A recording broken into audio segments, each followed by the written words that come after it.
Bawa lagi, Pak. Ya, terima kasih atas kesempatannya. Ya, Assalamualaikum warahmatullahi wabarakatuh. Mungkin Assalamualaikum warahmatullahi wabarakatuh.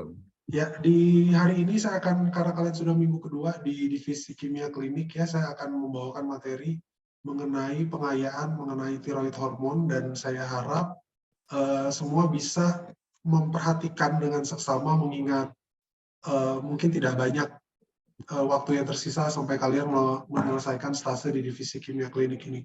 Jadi untuk hari ini saya akan membawakan materi mengenai pemeriksaan laboratorium tentang tiroid hormon, mulai dari anatomi, fisiologi, dan pemeriksaan laboratoriumnya ya. Ini saya share slide. Oke, apa slide-nya sudah kelihatan? Sudah ya? Kalau slide-nya sudah kelihatan, sebentar, saya ingin mengecek kehadiran dulu apakah kelas kita sudah lengkap. Oh ya, tampaknya sudah lengkap ya, sudah ada 10 orang di sini. Mungkin sebagian habis jaga atau seperti apa, harus fokus mendengarkan materi dari saya. Ya, minggu lalu, di minggu pertama sudah membahas tentang fisiologi dasar dari hormon. Jadi untuk beberapa minggu ke depan kita akan bahas masing-masing mengenai organ hormon tersebut dan hormon-hormon yang dihasilkan ya. Untuk minggu ini dan minggu depan kita akan membahas tentang tiroid, berikutnya tentang diabetes mellitus, pankreas atau diabetes, dan berikutnya lagi tentang paratiroid ya. Untuk hari ini kita akan membahas tentang tiroid, dan diharapkan objektif ataupun tujuan pembelajarannya kalian pertama bisa mengerti mengenai anatomi dan fisiologi dasar dari kelenjar tiroid, kemudian memahami fisiologi dan metabolisme dari hormon-hormon tiroid, kemudian memahami dan mampu memahami dan menganalisis pemeriksaan fungsi tiroid dan kegunaannya untuk membantu diagnosis, serta mengerti instrumentasi dan persiapan pra-pemeriksaan untuk tes fungsi tiroid itu sendiri. Nah, sebelum mulai kuliah, silakan untuk menjawab pretest. Saya mungkin akan berikan waktu 1 menit ya. Nggak banyak, mungkin hanya sekitar 7 soal. Saya akan berikan soalnya, memberikan linknya di chat Zoom.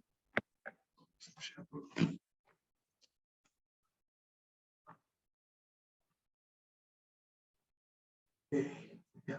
Silakan dijawab. Di situ ada sekitar 8 soal, ada 6 soal pilihan ganda dan ada soal isian short answer.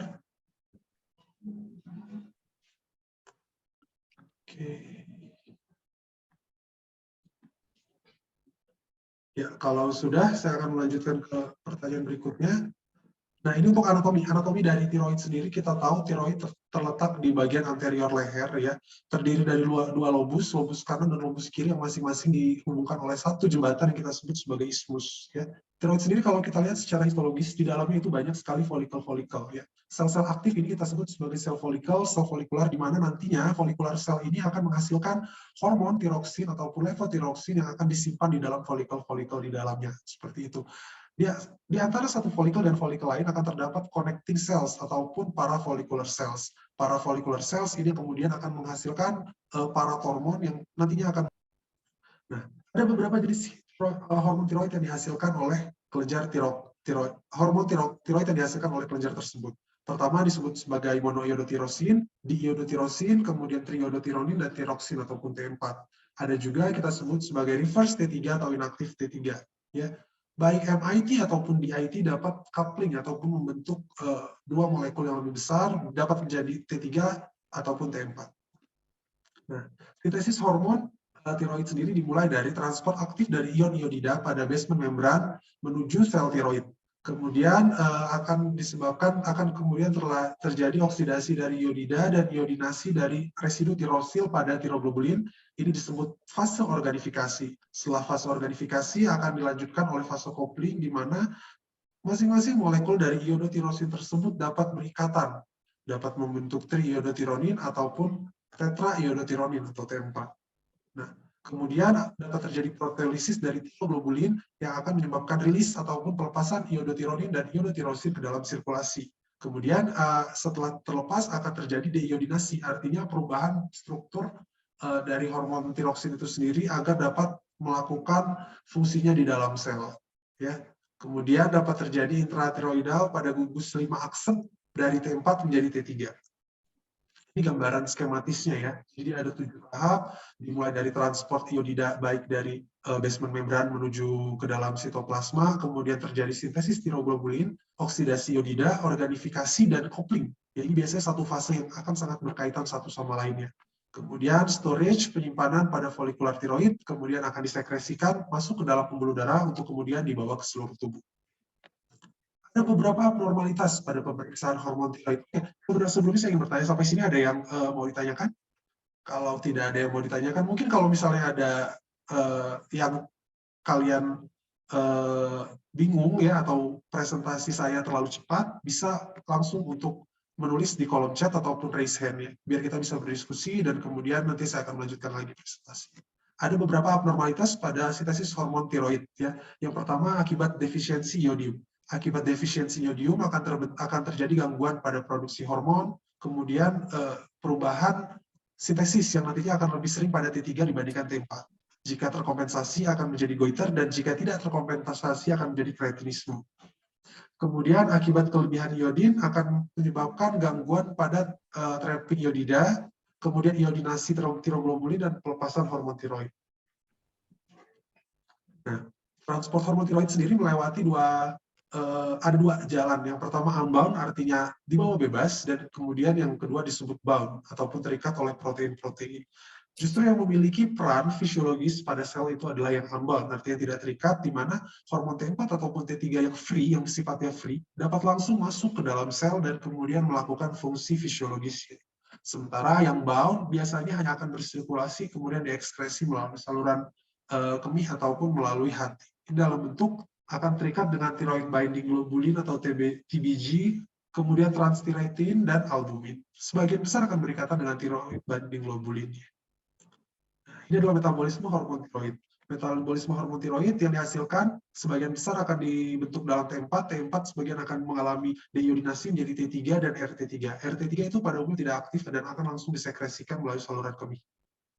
Nah, itu umur plasmanya kurang lebih 1 hari, dapat di metabolisme sebagian menjadi T3 dan RRT3 ya.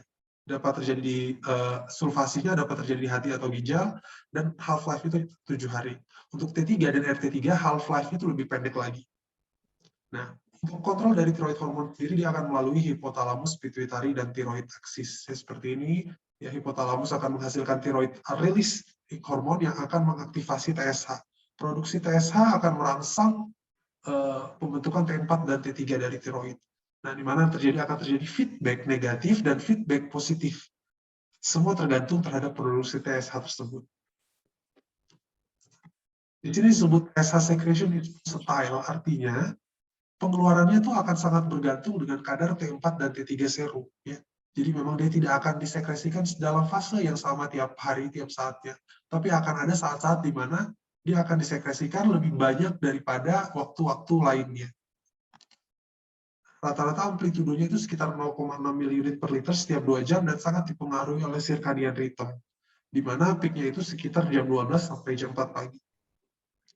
Efek dari TSH itu ada efek pada sel tiroid. Efek pada sel tiroid bisa menyebabkan perubahan pada morfologi sel, kemudian perubahan ukuran sel, metabolisme iodin, kemudian peningkatan transkripsi mRNA untuk tiroglobulin dan TPO. Sementara efek lainnya pada kelenjar tiroid dapat menyebabkan stimulasi uptake glukos dan stimulasi oksidasi glukosa, serta stimulasi konsumsi oksigen. Untuk kontrol dari sekresi TSH itu akan sangat dipengaruhi oleh pertama kadar T3 dan TRH. Nah, TSH normal itu 0,5 sampai 4 ml per liter, kemudian half life-nya itu sekitar setengah jam. Jadi sangat pendek kalau kita bandingkan dengan hormon-hormon tiroid seperti T4 dan T3 lainnya.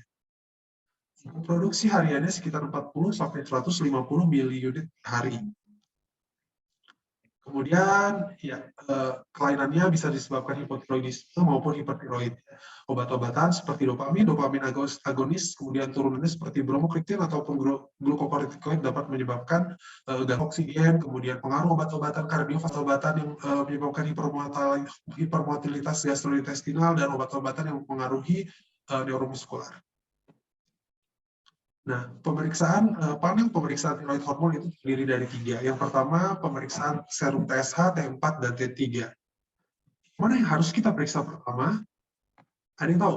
Mana yang jadi baseline pemeriksaan ketika kita menemukan kecurigaan klinis pada pasien dengan gangguan tiroid?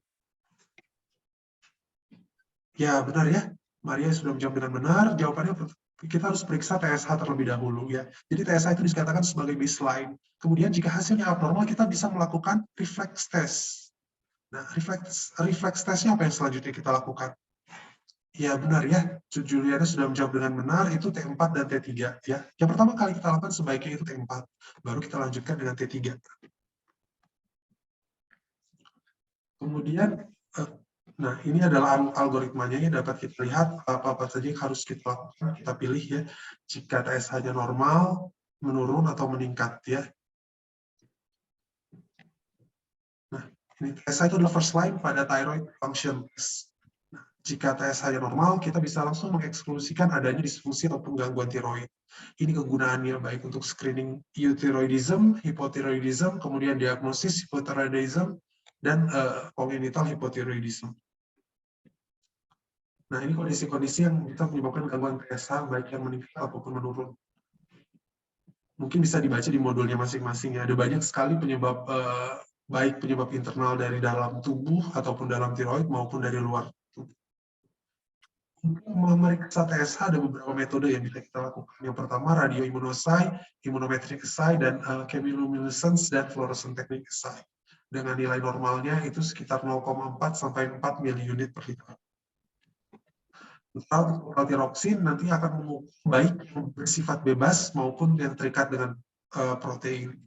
Normal itu sekitar 5 sampai 12,5 mikrogram per liter dan sebagian akan terikat dengan TBG ataupun thyroid binding globulin seperti yang sudah saya jelaskan sebelumnya.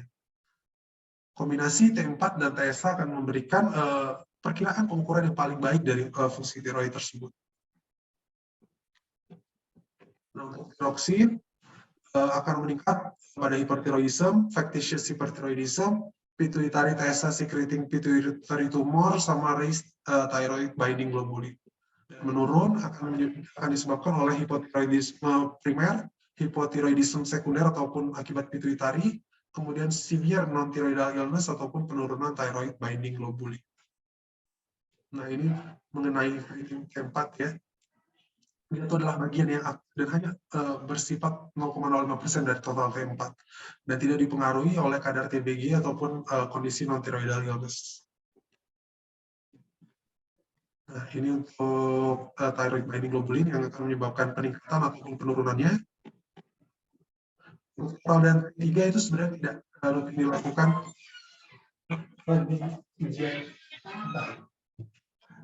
Maaf, ada iklan. Itu T3, free T3 itu sekitar 0,5 dari total T3 ya, dan diukur melalui monosai. Kegunaannya untuk mendiagnosis adanya tirotoksikosis dan diagnosis dini dari hipertiroidisme. Kemudian tiroglobulin. Tiroglobulin itu biasanya akan meningkat pada Graves' disease, tiroiditis, dan nodular goiter. Indikasinya itu untuk monitoring rekurensi beberapa jenis kanker tiroid ya, kemudian adanya dyskinesis tiroid pada congenital hipotiroidisme dan follow up pasien dengan keganasan.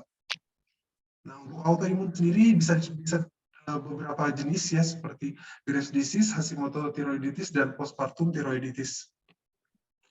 Hashimoto kita bisa sarankan pemeriksaan anti-TPO baik dengan metode hemaglutinasi, ELISA maupun RIA. Dan untuk Graves' disease kita bisa sarankan pemeriksaan TSI ataupun thyroid stimulating immunoglobulin. Ini penyebabnya ya hipotiroidisme. Pasien akan datang dengan keluhan kreatisme ya, ataupun gagal tumbuh disertai kesulitan bernafas, cyanosis, dan lain-lain. Pada adolesen ataupun remaja biasanya akan disertai dengan gangguan pertumbuhan dan perawakan pendek, gangguan sekolah, dan gejala-gejala lainnya. Sementara pada sistem lain, kardiovaskular, pulmonari, kemudian gangguan peristaltik khusus juga bisa terganggu. Nah, bisa menyebabkan penurunan fungsi ginjal, anemia, ataupun gangguan neuromuskular. Pada central nervous system bisa menyebabkan adanya kondisi kronik, kelelahan kronis, kemudian ketidakmampuan untuk berkonsentrasi, depresi, atau bahkan agitasi. Pada perempuan dapat menyebabkan gangguan siklus menstruasi. Komplikasinya yang paling parah kita sebut sebagai mikterima koma ya. Jadi memang metabolisme sudah sangat lambat, kemudian sudah membutuhkan any devices, life-saving devices. Nah, ini beberapa juga berkaitan dengan tirotoksikosis, paling sering akibat Graves ya, ataupun diffuse toxic goiter.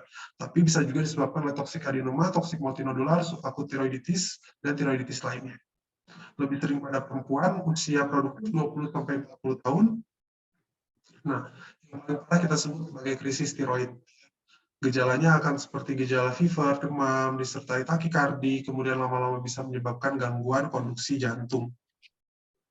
Ini algoritmanya, kalian harus benar-benar paham algoritma ini agar tidak bingung nantinya ketika menjelaskan hasil-hasil yang abnormal, kemudian harus menginterpretasikan hasil laboratorium. Oke, ini mungkin nanti mengenai subklinik hipotiroidisme itu adalah, ini nanti tugas kalian ya, kalian harus membahas tentang subclinical hypothyroidism. Ini adalah salah satu pitfall pada pengukuran tiroid ya. Nanti akan saya sampaikan kasusnya di belakang. Jadi kalian harus berdiskusi mengenai hal ini. Begitu kuliah dari saya, mungkin ada yang mau ditanyakan? Oke, baik. Kalau tidak ada yang ditanyakan, sekarang giliran saya yang bertanya. Ini ada mungkin sekitar 3 soal ya. Kalian karena ada bersembilan, saya akan bagi ke dalam kelompok. Mungkin nomor 1 sampai 3, 4 sampai 6, dan 7 sampai 9 harus menjawab 3 soal berikut ini ya. Coba dilihat masing-masing untuk soalnya. Yang pertama ada soal pilihan ganda ya. Ini mungkin kalian hanya tinggal mencari di kepustakaan ataupun di beberapa jurnal. Soal kedua dan soal ketiga itu mengenai analisis kasus ya. Saya tidak akan ngasihin apa kasusnya ataupun apa diagnosisnya, tapi kalian harus menjawab pertanyaannya ya. Harus mendiskusikan clinical dan laboratory finding dari kasus tersebut, menjelaskan patofisiologinya, kemudian mengaitkan dengan penemuan-penemuan pada hasil laboratorium yang abnormal. Begitu juga soal ketiga. Soal ketiga kalian harus menebak ataupun merumuskan diagnosis yang mungkin dari vignette kasus tersebut, kemudian harus menjelaskan patofisiologi beserta hasil laboratorium yang ada ya. Mungkin saya akan memberikan waktu sekitar setengah jam ya untuk kalian saling berdiskusi, dapat masuk ke breakout room masing-masing, kemudian setelah setengah jam nanti kita akan kumpul lagi dan kita akan membahas kasus tersebut. Sekian dari saya. Assalamualaikum warahmatullahi wabarakatuh. Untuk pengantar hari ini, seperti itu. Nanti untuk jika ada pertanyaan yang nanti kalian agak sulit selama diskusi, nanti kita diskusikan setelah kalian membahas kasusnya. Assalamualaikum warahmatullahi wabarakatuh. Waalaikumsalam warahmatullahi wabarakatuh. Silakan Prof. Oke. Itu tayangannya bagus ya. Saya punya catatan kecil. Semua dosen atau guru itu adalah guru bahasa. Kalau Bapak ini guru bahasa dalam bidang kedokteran.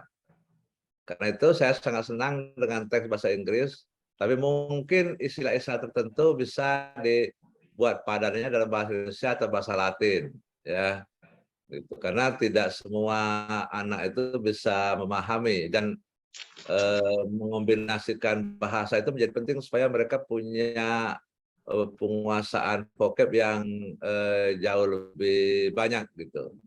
Yang kedua, untuk singkatan-singkatan sebisa mungkin dibuat kepanjangannya, gitu. Karena sungguh pun ini sudah mata kuliah yang agak advance, bukan tidak mungkin juga ada kealpaan di kalangan mahasiswa itu soal apa itu misalnya TBG, NTI, ASA, dan lain-lain itu. Kalau bisa agak dibuat kepanjangannya supaya nanti bisa lebih komunikatif. Lalu terakhir soal, jangan sampai nanti ada kesan soal itu bukan dari dosen yang bersangkutan, gitu. Kalau memang diperlukan kita mengambil itu, kalau bisa disalin ulang supaya nanti ada kesan bahwa itu memang kita yang buat, gitu loh. Bahwa kemudian mahasiswa kita tahu bahwa diambil dari situ, itu lain persoalan. Tapi ketika kita mengajar lalu kita ambil soal dari orang lain, itu spiritnya berbeda dengan soal itu paling tidak dikesankan dibuat sendiri oleh dosennya. Itu barangkali komentar saya. Makasih. Selamat Pak Raja. Terima kasih Pak Darwin. Terima kasih Prof. Ini saya izin ini ya stop. Ya. Oke. Stop recordingnya. Terima kasih Prof. Ya, Pak Raja, selamat sudah